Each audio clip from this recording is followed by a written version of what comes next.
میں نے کہا کیا کہا ہے؟ کہنے لگے یار ذرا دیکھو نا یہ کیا کہہ گئے ہیں. کہتے ہیں جس کی 2 بوند ہے کوثر و سلسبیل. صرف 2 بوند.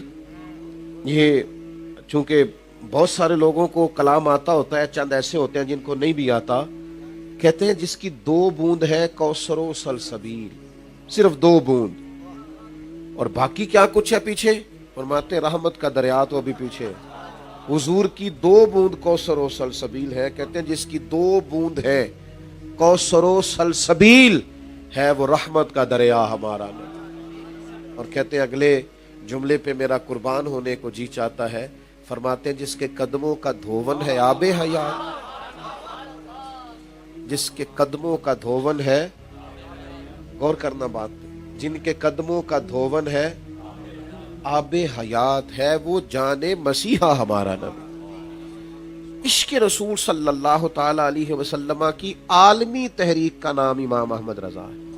عالمی تحریک عشق رسول کی. اور صرف اسی موضوع پر پٹنہ یونیورسٹی سے ایک فاضل نے پی ایچ ڈی کی ہے امام احمد رضا کا عشق رسول, اور بڑا خوب لکھا ہے کہ اس کے عالمی اثرات کیا ہیں, دنیا میں اس کے اثرات کیا ہیں, اور آنے والی نسل کو اس کا کیا نفع ہے. عشق رسول جو ہوتا ہے نا یہ رگوں پہ کو تازہ رکھتا ہے. آپ یقین کریں کبھی یہ محبت ہو جائے نا حضور سے, کبھی پیار ہو جائے, آپ صحابہ کی کیفیات کبھی پڑھے نا.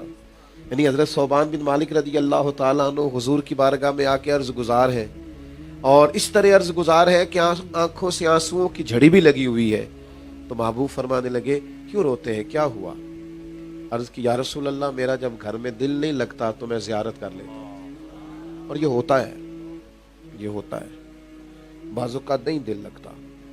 سیانا آدمی, پڑھا لکھا آدمی, باشعور آدمی عمر بھر نہیں رویا ہوتا, لیکن اگر پردیس میں جا بھی مجبوری سے رہا اور جا بھی بچوں کے لیے رہا, لیکن پردیس میں جانا پڑے تو بچوں کے گلے لگ لگ کے نہیں روتا. آپ یہ کیفیات محسوس کریں, یہ ہوتی ہیں, ہم نے دیکھا ہے. آپ ایئرپورٹوں پہ دیکھیں کس طرح کا ماحول بعضوں کا دیکھنے کو ملتا ہے. عزیز بھائی, حضرت ثوبان بن مالک رضی اللہ تعالیٰ عنہ عرض کرتے ہیں یا رسول اللہ دل نہیں لگتا تو زیارت کر لیتا ہوں, تو سوچتا ہوں جنت تو آپ کے صدقے اللہ عطا کرے گا, لیکن آپ تو بڑے اونچے مقام پہ ہوں گے تو زیارت کیسے ہوگی. اب یہ جو جذبات ہیں نا عشق رسول کے, یہ جذبات, خیر ان کے لیے پروانہ آ گیا, انہیں نوید مل گئی کہ جنت میں بھی محبوب کا پڑوس آپ کو ملے گا, لیکن یہ جذبات, یہ کیفیات, یہ درد, یہ ذوق,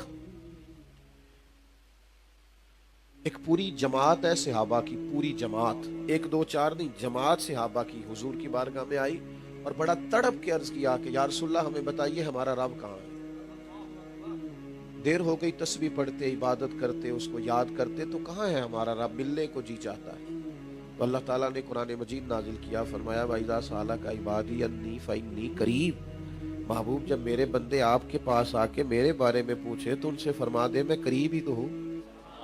اس کا ایک معنی علماء نے یہ بیان کیا ہے کہ محبوب جب آپ کے پاس جو آ گئے, بخدا خدا کا یہی ہے دار, نہیں اور کوئی مفر مکر, جو وہاں سے ہو یہی آ کے ہو, جو یہاں نہیں تو وہاں نہیں. تو یہ تڑپ پیدا ہوتی, اور سن لو اور یاد رکھنا, حضور علیہ السلام فرماتے ہیں تم میں سے جس کا رب سے ملنے کو جی چاہتا ہے نا, اللہ بھی اس کی ملاقات کو پسند فرماتا ہے, اور جس کا تم میں سے خدا نہ خواستہ اس کی ملاقات کو جی نہیں چاہتا, اللہ بھی اس کی ملاقات کو پسند نہیں کرتا. بھائی اللہ رسول کا پیار, وہ طلب, وہ کیف, وہ سوز. مجھ سے ایک دوست نے پوچھا, کہنے لگے یہ جو آپ صوفیاء کے بارے میں بیان کر دیتے ہیں کہ وہ ساری رات ہی نماز پڑھتے تھے, میں نے کہا ہم نہیں بیان کرتے, قرآن مجید بیان کرتا ہے. والذین یبیتون لربہم سجدا وقیاما, ساری رات نماز. تو وہ کہنے لگے ہماری کیفیات وہ کیوں نہیں. مطلب بہت سارے لوگوں کے لیے مشکل ہو جاتا ہے ضروری نماز کو بھی مکمل کرنا, معاذ اللہ. تو ساری رات ہی نماز, آپ کی توجہ ہے میری بات پر. یہ ایک سوال ہوتا ہے کہ ساری رات, تو میں نے ان سے کہا کہ ہو جاتی ہے ساری رات, شرط یہ ہے کہ والذین آمنوا اشد حبا للہ, انسان کو نا اپنے رب سے پیار ہو جائے, محبت ہو جائے تو پھر اس کے لیے ساری رات نفل پڑھنا مشکل ہے. یہاں سے ایک صاحب گئے نا عمرہ کرنے کے لیے, تو ظاہر ہے سفر بھی تھا اور پھر عمرے کی تھکان بھی تھی, تو تو وہاں سے ان کو ایک ان کا وہ دوست مل گیا جو تھا تو ان کا بڑا قریبی پرانا گہرا دوست، لیکن پچھلے کئی سالوں سے عرب شریف میں مقیم تھا۔ دونوں کی دیر کے بعد ملاقات ہوئی۔ اب وہ بھی ڈیوٹی کر کے آیا ہے، تھکا ہوا ہے، اور اس نے بھی سفر کیا ہے، عمرہ شریف کی حاضری دی ہے، یہ بھی تھکے ہوئے، لیکن دونوں دوست بیٹھ گئے، باتیں شروع ہو گئی۔ ہوش ہی اس وقت آئی، سمجھ تب بھائی جب اذان ہو گئی، اوہ ہو اتنا ٹائم ہو گیا۔ تو ان سے پوچھا جائے گا جناب یہ ساری رات کیسے گزر گئی؟ وہ کہتے ہیں یار محبت کی باتیں ہو رہی تھی، پتہ ہی نہیں چلا، پیار کی بات ہو رہی تھی، پتہ کوئی خبر ہی نہیں، پتہ ہی نہیں چلا کس وقت رات ساری گزر گئی۔ شب جائے کہ من بودم، سمجھ نہیں آئی رات کب گزر گئی۔ تو میں نے کہا اللہ کے بندے رب اور رسول سے ہونا پیار، پھر کوئی نہیں سمجھ آتی کہ لوگ نماز کی نیت باندھتے ہیں اور کس وقت ان کی فجر ہو جاتی ہے۔ اعلیٰ حضرت رحمت اللہ علیہ نے ہمارے مسائل کا حل کیا ہے کہ عشق رسول میں ڈوب کر کام کرو۔ میں آپ سے عرض کروں کوئی کام بھی آپ بوجھ بنا کے کریں آپ کو تھکا دے گا، بوجھ سمجھ لیں آپ کسی کام کو۔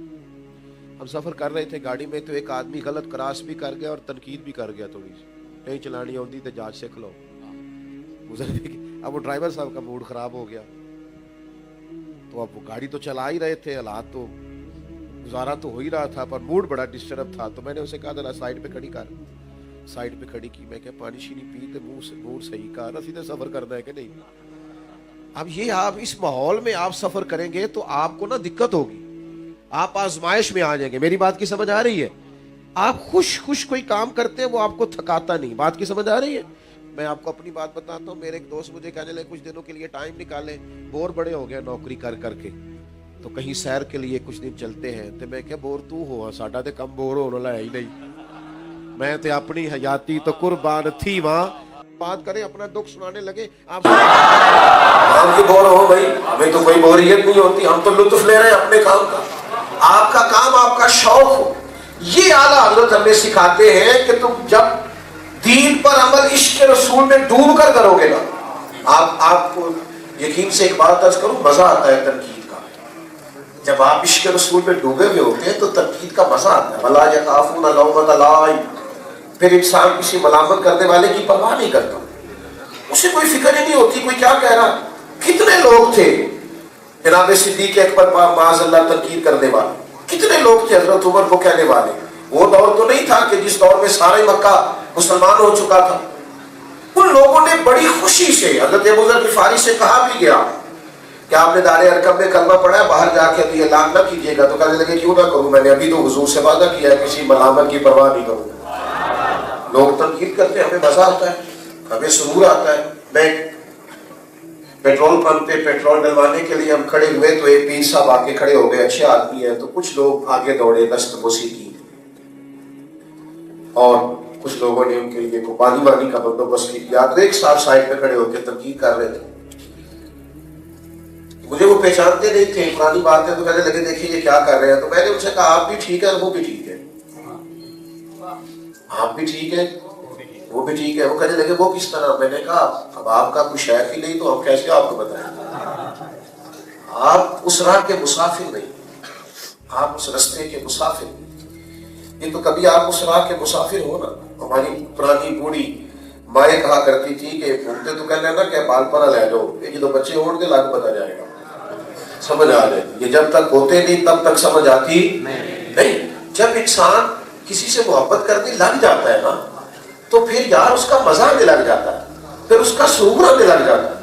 کیا کچھ نہیں کہا لوگوں نے اعلیٰ حضرت رحمت اللہ علیہ کو، لیکن سارا کچھ کہنے کے بعد آخر میں مان گئے کہ ہماری تنقید اپنی جگہ پر عاشق رسول پر ہے۔ جو کہا ہے عشق رسول میں ڈوب کر کے کہا۔ ہمیں ہمارے امام نے یہ فکر کی ہے، یہ سوچ دی ہے کہ خشک مزاج نہ بنو۔ میں کل یا پرسوں میں دوستوں سے بات کر رہا تھا، میں کہہ رہا تھا میلاد شریف آ گئے، ہر بندہ ایک ایک نعت یاد کرے اعلیٰ میں، مشکل کام بتائے ایک ایک نعت یاد کر۔ نعت کا تعلق سر سے نہیں ہوگا، عشق سے ہوگا۔ آپ نعت کو بنائیں، سارا دن حضور کی نعت، آپ جو کہیں گے وہ دل پر بھی اثر کرے گا، ہماری باتیں ہم پر بھی اثر کرتی ہیں، یہ اثر کرتی ہے، یہ کر کے دیکھ لو۔ آپ کو رونے بات کریں، اپنا دکھ سنانے لگے، آپ سنانے سے پہلے خود رو پڑیں گے۔ آپ کوئی لطیفہ سنائیں، مسکرانے والی بات کرنے لگے، آپ بات کرنے سے پہلے خود ہنسیں گے۔ بہت سارے لوگوں سے بات ہوتی نہیں، اتنا ہنستے ہیں، لوٹ پوٹ ہو جاتے ہیں۔ آپ جب سارا دن حضور علیہ الصلوۃ والسلام کی تعریف سنیں گے، تعریف کریں گے، آپ یقین کریں آپ کا دل اس بات کی گواہی دینے لگ جائے گا۔ اعلیٰ حضرت کی خدمت میں ایک بہت بڑے محدث آیا کرتے تھے، بہت بڑے شیخ تھے، علم سے، کلام سے، حدیث سے، اصول سے، تفسیر سے بڑا گہرا رشتہ تھا، عمر میں بھی کچھ بڑے تھے اور ان کے سینکڑوں شاگرد بھی تھے اور ڈھیر سارے لوگ ان کے نام لیوا تھے۔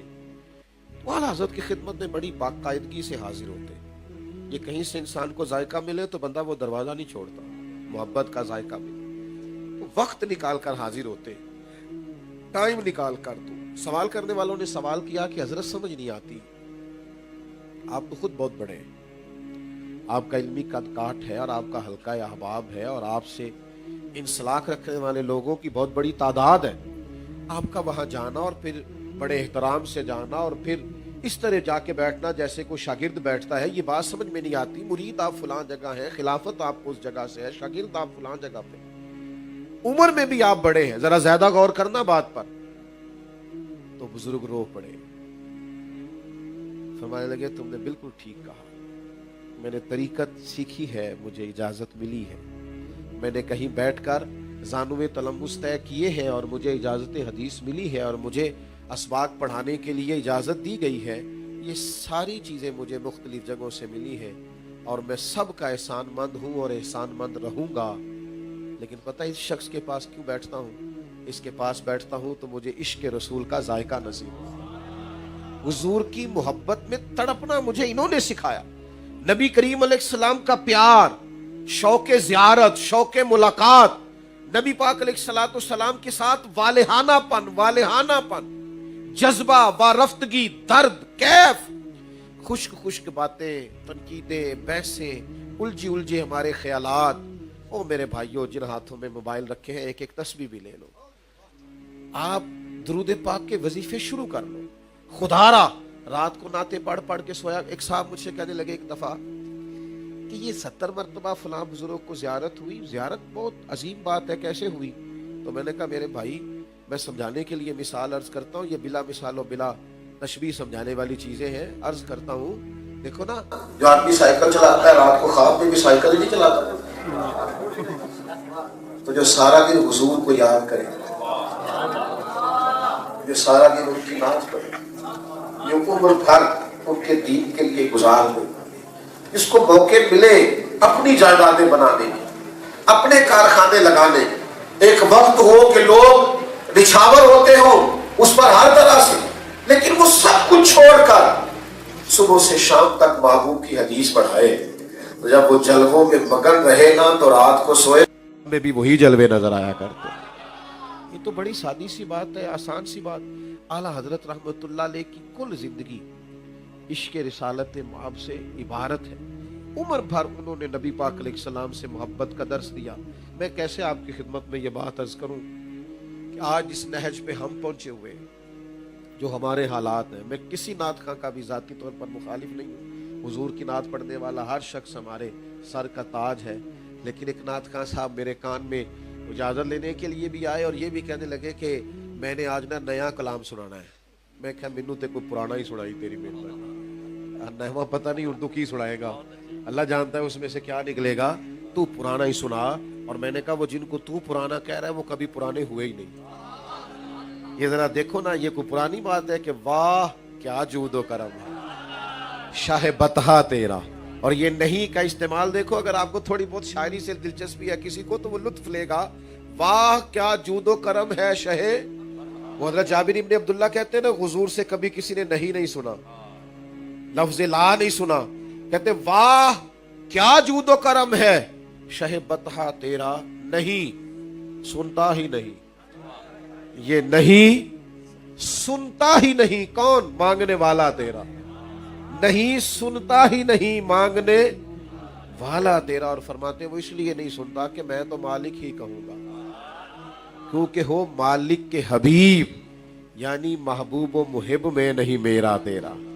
یہ وارفتگی محبت کی، یہ ذوق آپ کو اعلیٰ حضرت کے ہاں ملے گا۔ اور پھر اس عشق رسول نے بڑے بڑے عشاق تیار کیے، یعنی اس کا فیض آگے بٹا، ان کے خاندان میں ہمیشہ ایسا شعر کہنے والے لوگ رہے. ہم اللہ نے توفیق دی بریلی شریف میں حاضر تھے. اعلیٰ حضرت رحمۃ اللہ علیہ کے بھائی ہیں استاد زمان مولانا حسن رضا صاحب, ان کے پوتے تھے شیخ الحدیث مولانا تحسین رضا صاحب رحمۃ اللہ. کہنے لگے میں تمہیں اپنا کلام سناؤں. ہم نے کہا سنائیے. تو فرمانے لگے علم غیب رسول کے منکر اس حقیقت کو بھول جاتے ہیں. یہ دیکھیں وہ کہا نا یعنی محبوب و محب میں نہیں میرا تیرا. فرمانے لگے علم غیب رسول کے منکر اس حقیقت کو بھول جاتے ہیں. غیب مانا کہ راز ہے لیکن راز اپنوں سے کب چھپاتے ہیں. یعنی محبوب و محب میں نہیں میرا تیرا. غیب مانا کہ راز ہے لیکن راز اپنوں سے کب چھپاتے ہیں. او بھائی اس خاندان کا ترہ امتیاز رہا. ہماری نا خشک سی باتیں وہ ہمیں بڑا شوق ہوتا ہے. اللہ ماشاءاللہ میرے جیسے بعض لوگ جو عوامی ہیں وہ بھی علماء پہ تنقید کرتے ہیں. تو میں کہا کرتا ہوں تنقید نہ کر یار. اس سے جو تو نے محبت سیکھی ہے وہ ایک ٹکڑا لے لے اور عمل کر ساری زندگی. چلے تو سمجھتا ہے کسی جگہ کوئی بات درست نہیں ہے تو اسے چھوڑ دے, لیکن اس شاخ کی فہرست میں آئے. اعلیٰ حضرت کی پوری زندگی کا نچوڑ حضور سے پیار کرنا اور جم کے پیار کرنا اور مدینے کی بات کرنا اور ادب سکھانا اور وارفتگی سکھانا اور حضور کی اولاد پاک کا احترام سکھانا. جو بڑے دعوے کرتے ہیں نا, بڑے دعوے, یہاں تک وہ بھی نہیں آ سکے جس انداز میں اعلیٰ حضرت نے کہا کہ تیری نسل پاک میں ہے بچہ بچہ, تو ہے عین نور تیرا سب گھر. ایک شاعر نے نوٹ لکھا ہے, یہ لفظ ان کے ہیں. وہ کہتے ہیں کہ جملے جس شخص کے پاس بہت زیادہ ہو پھر بھی کوئی فکرہ نہ دینا چاہے, وہ اس کا مطلب یہ ہوتا ہے کہ وہ سمجھتا ہے یار یہاں میں بات کیا کروں. یعنی جملے اس کے پاس بہت سارے ہیں, الفاظ کا ذخیرہ ہے, حروف ہاتھ باندھے کھڑے ہیں, لیکن وہ شخص کہتا ہے کہ میں کچھ بھی نہیں کہتا, بس واہ واہ کہہ کے گزر جاتا ہوں. تو کہتے ہیں اعلیٰ حضرت کے پاس تو پھر کوئی کمی نہیں ہے, نہ ردیف کی, نہ قافیے کی, نہ کسی فن کی.